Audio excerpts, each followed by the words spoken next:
Subscribe now and press the bell icon. Never miss an update. नमस्कार सभी साथियों को स्वागत करता हूं सबका इस YouTube चैनल पर जिसका नाम है स्टडी विद PN लोधा। साथियों, इसके पहले शिक्षण वीडियो मैंने अपलोड कर दिया है, तो एक बार उसको ज़रूर देखिएगा। दोनों लेवल के लिए काफ़ी उपयोगी प्रश्न डाले गए हैं। तो चलिए हिंदी के इस टेस्ट को शुरू करते हैं। पूरे ही 30 प्रश्न देखने को मिलेंगे। टेस्ट नंबर 55 है साथियों। प्रत्येक टॉपिक से आपको क्वेश्चन यहाँ देखने को मिल जाएंगे। तो चलिए पहला क्वेश्चन देखेंगे। नवीनतम सिलेबस अनुसार टेस्ट बनाया गया है। प्रश्न नंबर 1 है, एक सादे सब सदे सब सादे सब जाई, इसका अर्थ क्या होगा मित्रों? समय की समाप्ति पर कुछ नहीं होता है। बार बार अभ्यास करने पर मूर्ख व्यक्ति भी विद्वान बन जाते हैं। व्यक्ति को जीवन में कम महत्वाकांक्षी होना चाहिए और व्यक्ति को जीवन में नाना प्रकार के लक्ष्य निर्धारित करने की अपेक्षा एक उत्तम लक्ष्य को निश्चित करना चाहिए। तो बताइएगा प्रश्न संख्या 1 में कौन सा विकल्प सही रहेगा? देखिए पहले क्वेश्चन में राइट आंसर की बात करें तो आपके राइट आंसर रहेगा विकल्प नंबर 4। कैसे? एक सादे सब सदे, सब सादे सब जाए। मतलब एक चीज़ को यदि आप लक्ष्य प्राप्त करते हो एक चीज़ को लेकर के, तो वो उसके अनुसार सारी चीज़ें होती जाती है। लेकिन अगर आप बहुत सारे लक्ष्यों को, अलग अलग लक्ष्यों को प्राप्त करने के लिए कोशिश करते हो, तो फिर आपको कोई भी एक भी लक्ष्य प्राप्त नहीं होता है। जैसे अभी आप रीट की तैयारी कर रहे हो तो आपका फोकस रीट पे ही होना चाहिए, ठीक है? आप 2-2, 3-3 भर्तियों की एक साथ तैयारी नहीं कर सकते हो। विकल्प नंबर आपका 4 सही है प्रश्न 1 में। आगे बढ़ेंगे साथियों प्रश्न नंबर 2 पर। दूसरा क्वेश्चन आपसे पूछ रहा है, कान भरना मुहावरे का अर्थ है ध्यान न देना, चुगली करना, परेशान करना और भेद खोलना। तो साथियों कान भरना एक मुहावरा है जिसका आपको अर्थ बताना है। तो बताइएगा कान भरना मुहावरे का अर्थ क्या होता है? सुना होगा आपने कभी या कहीं कान भरना। तो साथियों एक भेद खोलना का मतलब होता है कच्चा चिट्ठा खोलना, ठीक है? ये नहीं होगा। कान भरना इसका अर्थ होता है चुगली करना, ठीक है? कोई चुगली करता है मतलब वो कान भर रहा है। विकल्प नंबर आपका 2 सही है प्रश्न संख्या 2 में। आगे बढ़ेंगे प्रश्न नंबर 3 की ओर। साथियों वीडियो को पूरा देख करके जाइएगा, मज़ा आएगा। पूरे अच्छे क्वेश्चन, ठीक है? प्रश्न नंबर 3 पे आते हैं। तीसरा क्वेश्चन आपके है, हवा चली, पानी बरसा और ओले गिरे, ये एक वाक्य है। वाक्य में कौन से विराम चिन्ह का प्रयोग हुआ है? अवतरण चिन्ह, अपूर्ण विराम, अल्प विराम और संक्षेपण चिन्ह। तो साथियों अपूर्ण विराम तो ये है नहीं, ये अवतरण चिन्ह भी नहीं है, संक्षेपण भी नहीं है। यहाँ पर एक चिन्ह लगा हुआ है चली के बाद में, जिसको अल्प विराम चिन्ह के नाम से जाना जाता है। विकल्प नंबर कौन सा सही है आपका? 3rd विकल्प बिल्कुल सही है प्रश्न संख्या 3 में। नेक्स्ट बात करेंगे प्रश्न नंबर 4 की। तो चौथा क्वेश्चन आपसे पूछ रहा है, इनमें से कौन सा वाक्य मिश्र नहीं है? ठीक है, मिश्र नहीं है। गुलाबी नगर जयपुर राजस्थान की राजधानी है। मैं कामायनी पढ़ता हूँ जो प्रसाद की रचना है।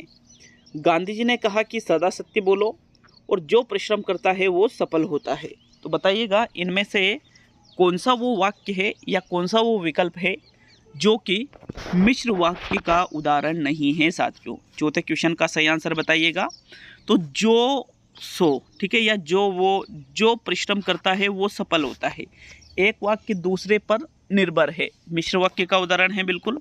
गांधी जी ने कहा कि सदा सत्य बोलो, यहाँ पर भी मिश्र वाक्य का उदाहरण है। किसे वाक्य जुड़ा हुआ है पहचान मैंने बता रखी है।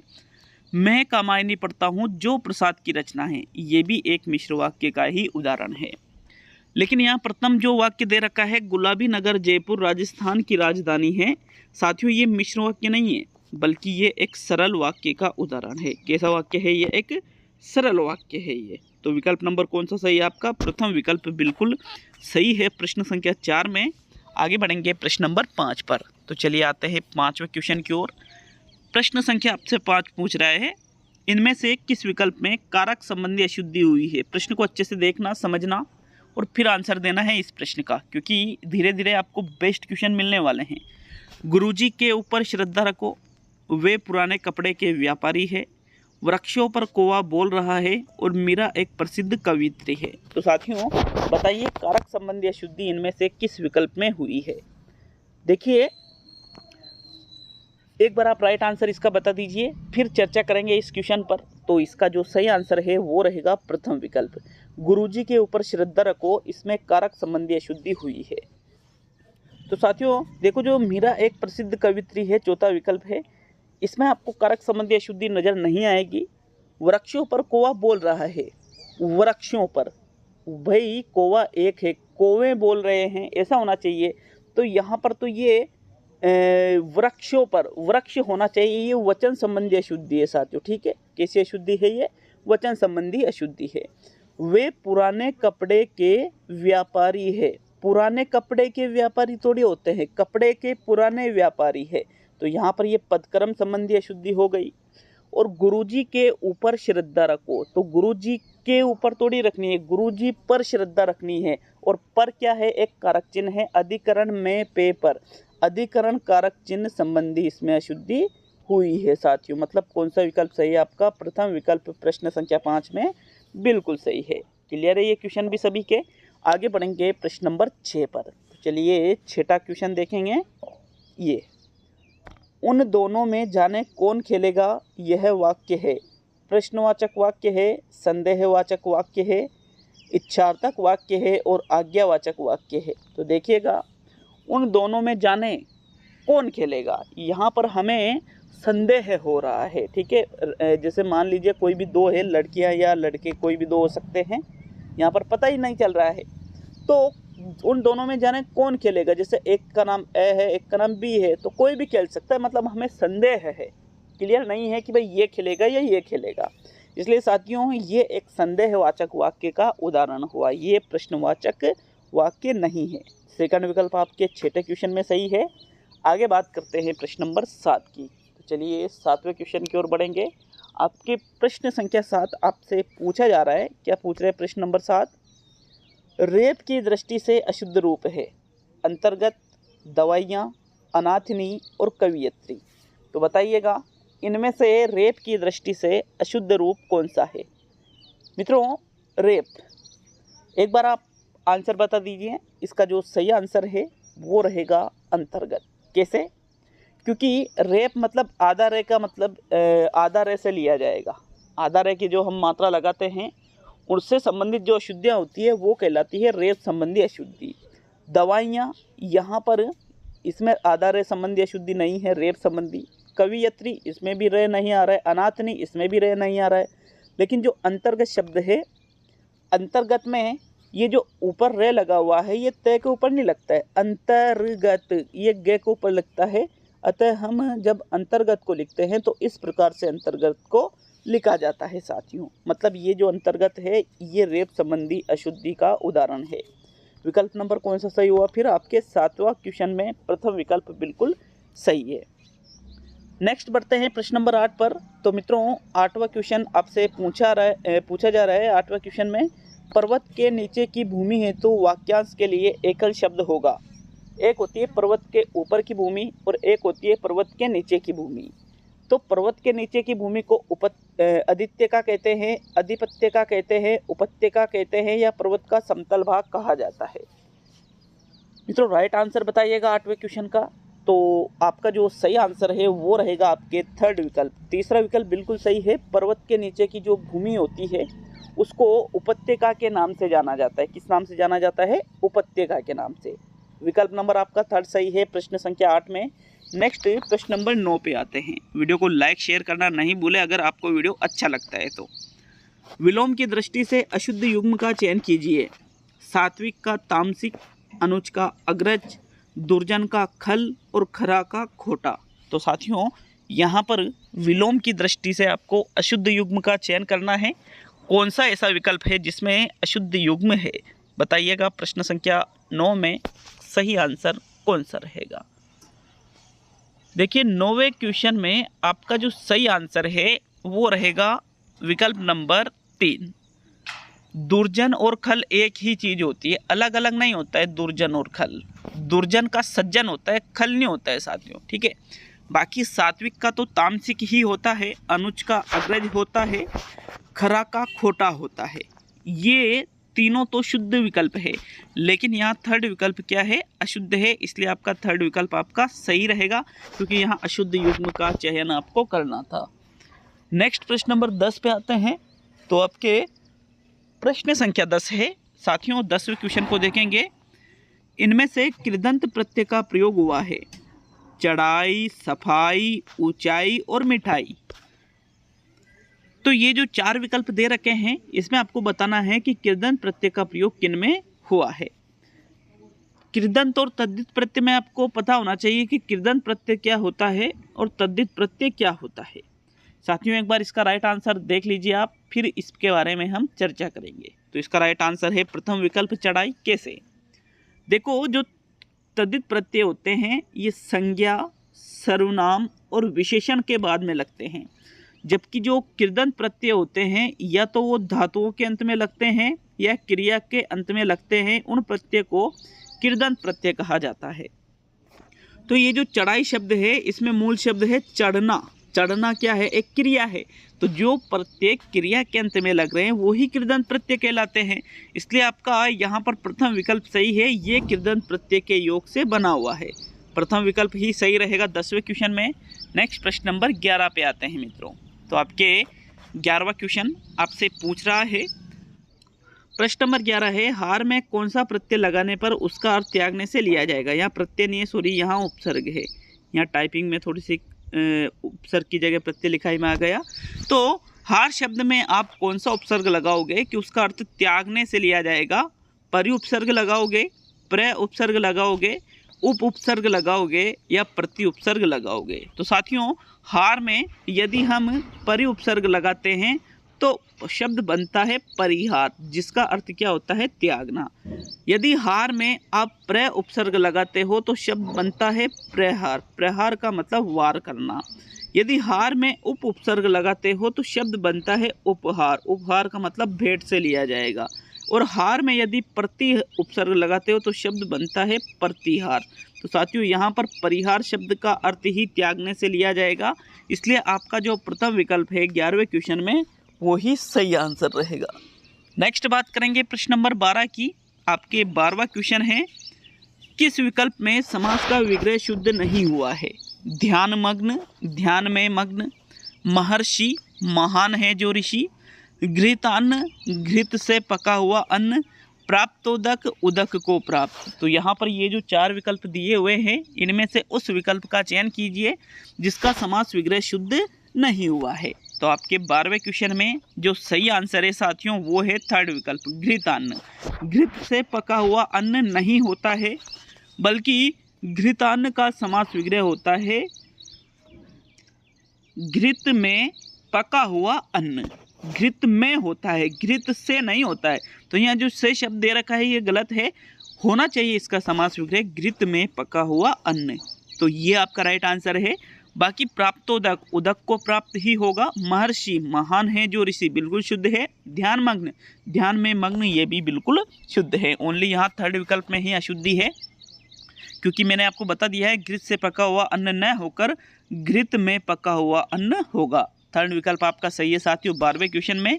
नेक्स्ट प्रश्न नंबर 13 पे आते हैं। तो आपके 13वां क्वेश्चन है, किस विकल्प में द्वंद्व समास का प्रयोग हुआ है?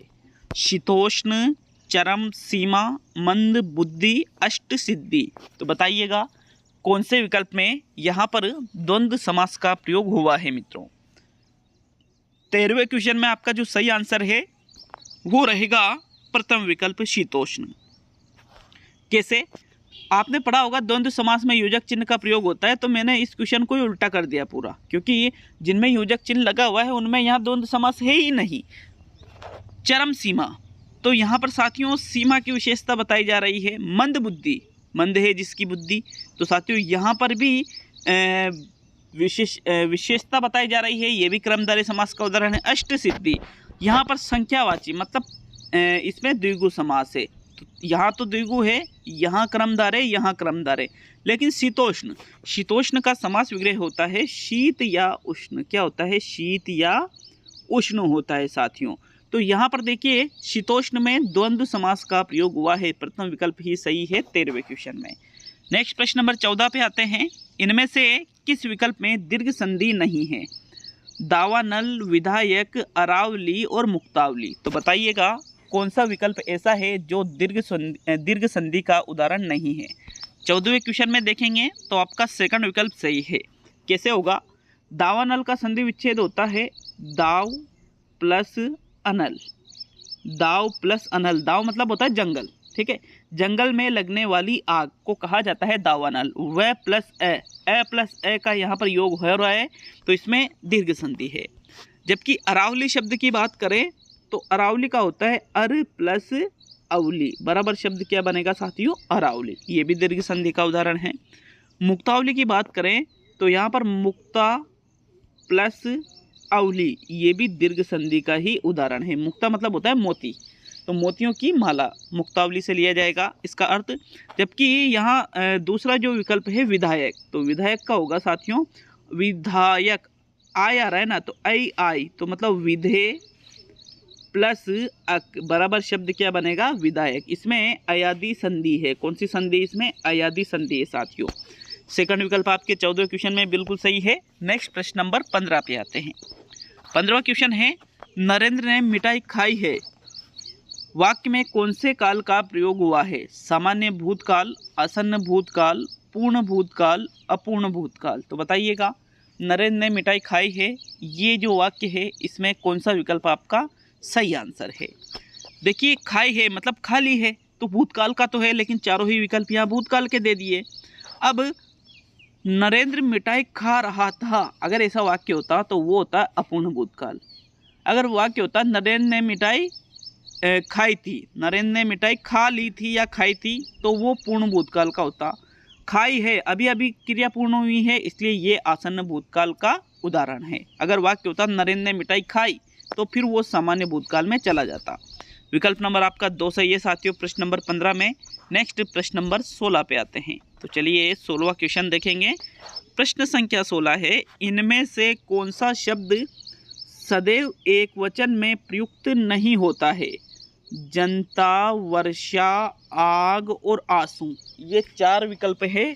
इनमें से उस विकल्प को बताओ जो हमेशा एक वचन में नहीं आता है। मतलब 3 विकल्प ऐसे हैं जो हमेशा एक वचन में आएंगे, बाकी चौथा एक ऐसा विकल्प आप जो एक वचन में प्रयुक्त नहीं होगा। तो साथियों जनता, जनता शब्द सदैव एक वचन में रहता है। वर्षा, वर्षा शब्द भी सदैव एक वचन में रहता है, जैसे वर्षा हो रही है, ऐसा थोड़ी कहते हैं वर्षाएं हो रही है। आग, आग लग गई, ऐसा कहा जाता है, ये भी एक वचन में रहेगा। लेकिन आंसू आ गए, तो आंसू शब्द सदैव बहुवचन में होता है। किस में होता है, बहुवचन में। इसलिए आपका जो चौथा विकल्प है साथियों प्रश्न संख्या 16 में, वही आपका सही आंसर है। तो चलिए आगे बढ़ेंगे प्रश्न नंबर 17 की ओर। आपके प्रश्न संख्या 17 क्या पूछ रहा है, इनमें से कौन सा क्रिया से भाववाचक शब्द बना है। शीघ्रता, घबराहट, स्वास्थ्य और परायापन। तो क्रिया से भाववाचक शब्द जो बना है उसका चयन कीजिए। देखिए परायापन में मूल शब्द है पराया, स्वास्थ्य में मूल शब्द है स्वस्थ, घबराहट में मूल शब्द है घबराना, और शीघ्रता में मूल शब्द है शीघ्र। तो साथियों यहाँ पर उस विकल्प का चयन करो जो क्रिया से भाववाचक बना है। पराया शब्द भाववाचक क्रिया होता नहीं है। स्वास्थ्य में स्वस्थ शब्द क्रिया नहीं होता है।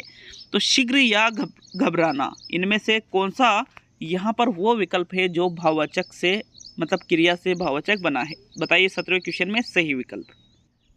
तो साथियों यहाँ पर शीघ्रता शब्द यहाँ पर क्रिया से भाववाचक नहीं बना है, बल्कि घबराहट शब्द क्रिया से भाववाचक बना है।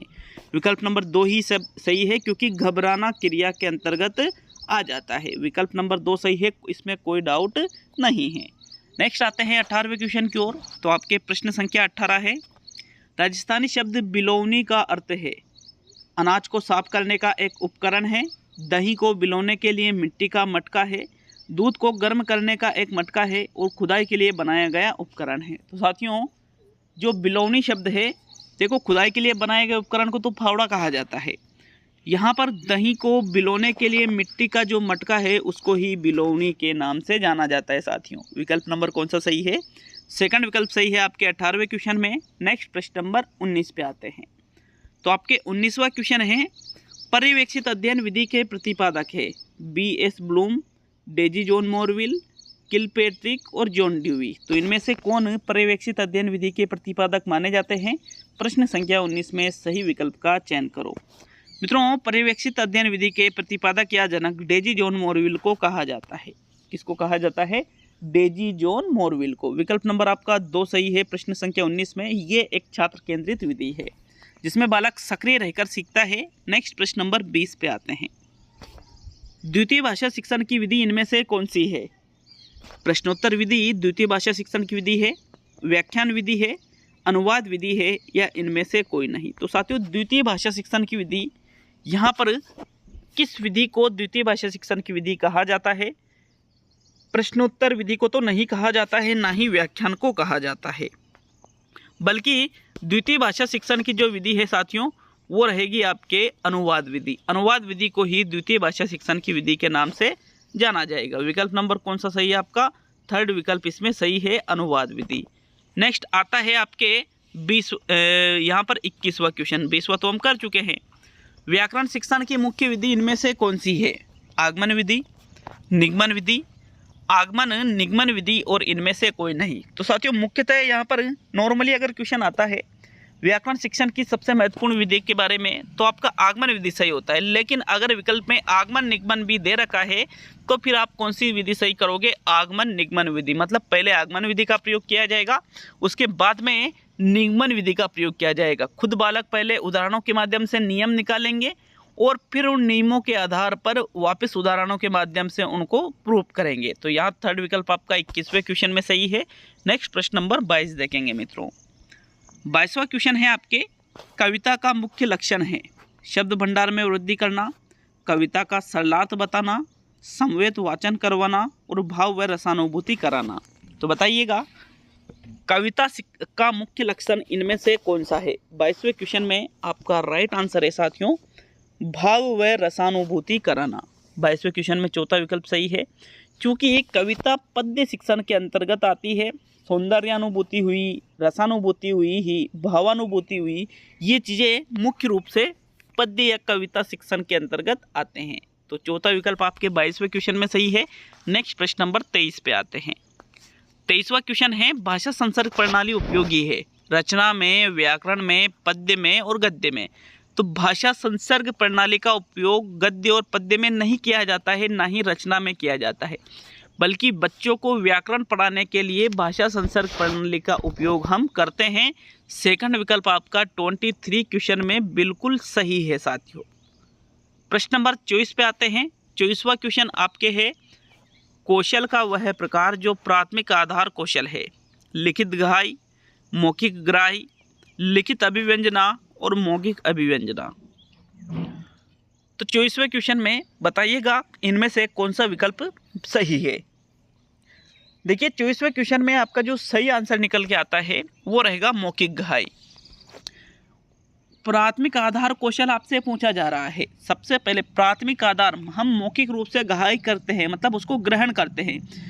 लिखित अभिव्यंजना बाद में आती है, मौखिक अभिव्यंजना मौखिक गहाई के बाद में आता है। ठीक है, कैसे होता है साथियों? पहला यहाँ पर आता है मौखिक गहाई, फिर आता है मौखिक अभिव्यंजना, फिर आता है लिखित गहाई, फिर आता है लिखित अभिव्यंजना। अभिव्यंजना का मतलब बाहर की तरफ दूसरों को प्रेषित करना, गहाई का मतलब खुद ग्रहण करना। तो दूसरा विकल्प आपका सही है 24 में। नेक्स्ट प्रश्न नंबर 25 को देखेंगे। निम्न में से कौन सा कौशल है जो विद्यार्थियों को स्मरण में सर्वाधिक योगदान करता है? सस्वर वाचन, गंभीर वाचन, द्रुत मौन वाचन और समवेत वाचन। तो इनमें से बताइएगा कौन सा कौशल है जो छात्रों में स्मरण में सर्वाधिक योगदान देगा छात्रों को। प्रश्न संख्या 25वें क्वेश्चन में सही विकल्प का चयन करो साथियों। जो हमारे सभी भावी अध्यापक है, अगर आपने इनमें से गंभीर वाचन का चयन किया है तो आप बिल्कुल सही हो, क्योंकि गंभीर वाचन, गंभीर मुद्रा में हम वाचन करते हैं, मतलब गंभीर वाचन का मतलब मौन वाचन से लिया जाएगा साथियों। द्रुत मतलब तीव्र गति से मौन वाचन करेंगे तो वो उतना ज़्यादा याद नहीं रह पाएगा, बल्कि गंभीर रूप से करेंगे तो वो बहुत ज़्यादा याद रहेगा। इसलिए दूसरा विकल्प आपका सही रहेगा प्रश्न नंबर 25 में। नेक्स्ट आते हैं प्रश्न नंबर 26 पर। आपके 26वां क्वेश्चन है, रेडियो की सीमाओं को दूर करने का सशक्त उपकरण है ग्रामोफोन, लिंगुआफोन, टेप रिकॉर्डर और आकाशवाणी। तो रेडियो की सीमाएं क्या होती है? रेडियो में क्या होता है साथियों, एक फिक्स टाइम पर, ठीक है, जैसे 8 बजे कोई प्रोग्राम आ रहा है तो 8 बजे के बाद में वो प्रोग्राम हम दोबारा नहीं सुन सकते हैं। टाइम पे सुन लिया तो ठीक है, नहीं तो बाद में उसको नहीं सुना जा सकता है। तो यहाँ पर इसकी सीमाओं को दूर करने का सशक्त, तो रेडियो की सीमाओं को दूर करने का सशक्त माध्यम टेप रिकॉर्डर को माना जाता है, क्योंकि टेप रिकॉर्डर में आप जैसे रेडियो पर कोई प्रोग्राम आ रहा है तो टेप रिकॉर्डर में उसको रिकॉर्ड कर लीजिए और आप उसको कभी भी कहीं भी सुन सकते हो। इसलिए आपका जो टेप रिकॉर्डर थर्ड विकल्प है वो सही है, रेडियो की सीमाओं को दूर करने का सशक्त माध्यम। नेक्स्ट प्रश्न नंबर 27 पे बढ़ेंगे। तो 27वां क्वेश्चन आपसे पूछ रहे हैं मित्रों, किस विधि का उपयोग करते समय एक बालक को व्याकरण का ज्ञान ठीक प्रकार से नहीं हो पाता है? व्याकरण अनुवाद विधि का, श्रुत लेखन विधि का, अनुकरण विधि का या भाषा संसर्ग विधि का? तो इनमें से उस विधि का चयन कीजिए जिसके माध्यम से व्याकरण का जो ज्ञान है वो बालक को ठीक प्रकार से आप नहीं दे पाते हो। तो आपका जो सही आंसर है वो रहेगा साथियों भाषा संसर्ग विधि। भाषा संसर्ग विधि में क्या होता है कि बच्चों को गद्य पद्य के साथ ही व्याकरण का शिक्षण दे दिया जाता है, जो कि गलत होता है। क्रमिक रूप से बच्चे व्याकरण नहीं सीख पाते हैं, इसलिए चौथा विकल्प आपका 27वें क्वेश्चन में सही है। आगे बढ़ेंगे मित्रों प्रश्न नंबर 28 की ओर। तो साथियों प्रश्न संख्या 28 है आपके, वाइगोत्स्की के विचारों पर आधारित कक्षा में सबसे अधिक बल दिया जाता है? कविता दोहराने पर, कविता सुनने पर, कार्य पत्रकों पर और परस्पर अंतः क्रिया पर? तो साथियों वाइगोत्स्की के आधार पर आपको आंसर देना है, ठीक है। वाइगोत्स्की का क्या मानना था कि जो कक्षा है उसमें सबसे अधिक बल किस पर दिया जाना चाहिए? तो साथियों वाइगोत्स्की का मानना था कि परस्पर जो अंतः क्रिया होती है, परस्पर अंतः क्रिया, छात्र एक दूसरे जो अंतः क्रिया करते हैं उस पर कक्षा में सर्वाधिक बल दिया जाना चाहिए। चौथा विकल्प 28 में सही है मित्रों आपके। नेक्स्ट प्रश्न नंबर 29 जो कि आपका सेकंड लास्ट क्वेश्चन है उसको देखते हैं। तो आपके 29वां क्वेश्चन है, मधुमक्खियां नृत्य द्वारा संप्रेषण करती है, यह संप्रेषण का कौन सा प्रकार है? दृश्य संप्रेषण, श्रव्य संप्रेषण, दृश्य श्रव्य संप्रेषण और इनमें से सभी? देखिए जो मधुमक्खियां हैं नृत्य के द्वारा संप्रेषण, नृत्य के द्वारा मतलब देख करके, इसलिए इसको दृश्य संप्रेषण कहा जाएगा। क्या कहा जाएगा इसको? दृश्य संप्रेषण, क्योंकि नृत्य कर रही है तो नृत्य को देख करके। यहाँ पर ऐसा थोड़ी है नृत्य के साथ में गाना भी बजाया जा रहा है, नहीं, ओनली नृत्य। प्रथम विकल्प आपका सही है 29 में। अब आज का अंतिम और 30वां क्वेश्चन। लेकिन यार अगर वीडियो अच्छा लगता है तो लाइक और शेयर करना नहीं भूलें, ये बहुत इंपॉर्टेंट चीज़ें होती है हमारे लिए। क्यों? क्योंकि इतनी ज़्यादा मेहनत करके वीडियो बनाते हैं और लाइक शेयर में आपके कुछ नहीं जाता, 1 मिनट भी नहीं जाता है। तो आप कर सकते हो चाहो तो, नहीं तो आपकी मर्जी है, कि इसके ऊपर कोई दबाव नहीं है। प्रश्न नंबर 30 और आज का अंतिम क्वेश्चन है, कमेंट करके हमें जरूर बताकर जाए कि आपको वीडियो कैसा लगा और कितने क्वेश्चन आपके सही हुए हैं। प्राथमिक स्तर पर पढ़ने की क्षमता का आकलन करने के लिए सबसे अधिक महत्वपूर्ण है विराम चिन्हों का प्रयोग करना, पढ़ने में प्रवाह, अर्थ निर्माण या वर्णों की पहचान? तो बताइएगा प्रश्न संख्या 30 में कौन सा विकल्प आपके सही रहेगा साथियों। 30वें क्वेश्चन में सही आंसर है आपके अर्थ निर्माण। तीसरा विकल्प बिल्कुल सही है। डाउट हो तो उसके लिए भी आप कमेंट कर सकते हो, ठीक है। यहाँ पर प्राथमिक स्तर की बात की जा रही है, आपको आकलन करना है पढ़ने की क्षमता का। तो साथियों परवाह है, पहचान करना वर्णों की, विराम चिन्हों का प्रयोग उतना ज़्यादा इम्पोर्टेंट नहीं होता है जितना ज़्यादा इम्पोर्टेंट होता है अर्थ का निर्माण करना। थर्ड विकल्प सही है प्रश्न संख्या 30 में। तो ये आज का दूसरा वीडियो पूरा हुआ। अगर वीडियो अच्छा लगे तो लाइक शेयर जरूर करें। मिलते हैं साथियों अगले वीडियो में। बहुत बहुत धन्यवाद सभी का।